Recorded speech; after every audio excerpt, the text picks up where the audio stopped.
Assalamualaikum and good morning, ma'am. My name is Rika Badrodin and my topic is Module 12, all about attraction. What is attraction?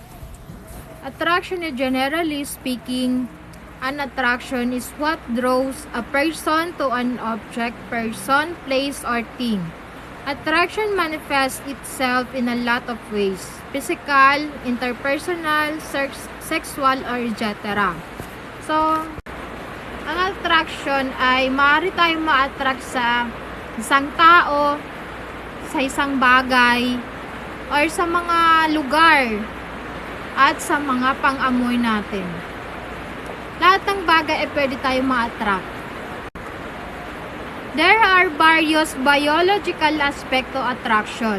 First is smell. Yun ang sinasabi ko sa inyo na smell o pang-amoy natin. So, smells are perceived by the brain in a manner similar to emotions. Sa smell naman ay maaari tayong ma-attract sa kanyang amoy o sa amoy ng isang tao. Facial symmetry. Faces with more symmetry have higher math value.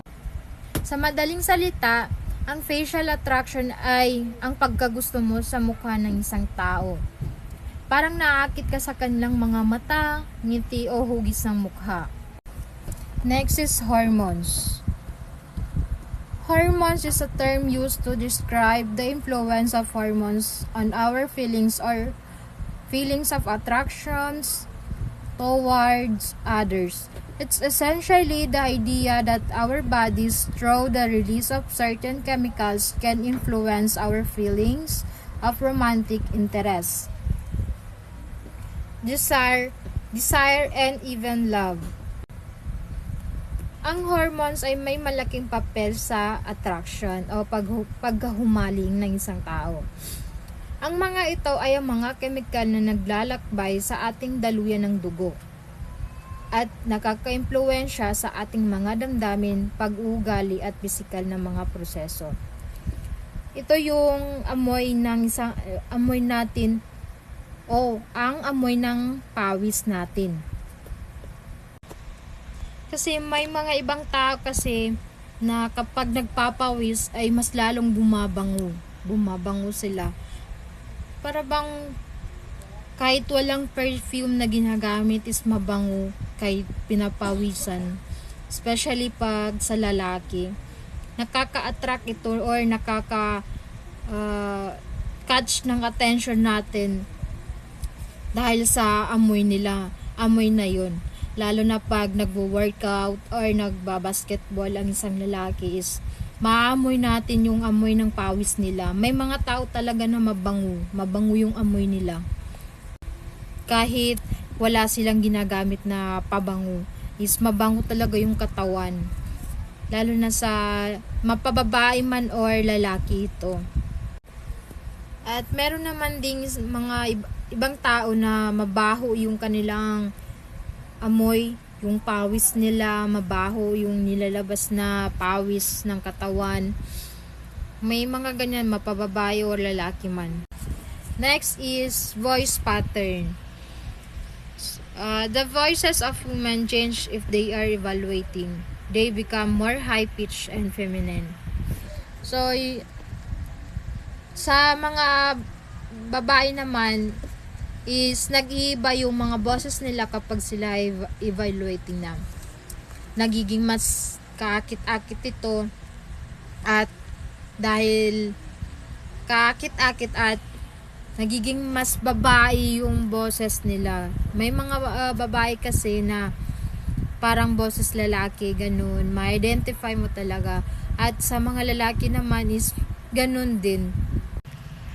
The next is the different types of attraction. First is the emotional attraction.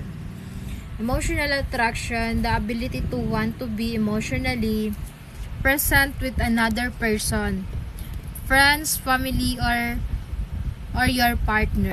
Sa madaling salita, ang emotional attraction ay ang pagkagusto mo sa isang tao dahil sa kanilang pagkatao, mga halaga at paraan ng pag-iisip. Hindi lang dahil sa itsura nila, At parang may connection kayo sa puso at isipan. Next is aesthetic attraction. Aesthetic attraction, the ability to admire someone's appearance without the need or desire to have physical, sexual, or romantic contact with them. Sa aesthetic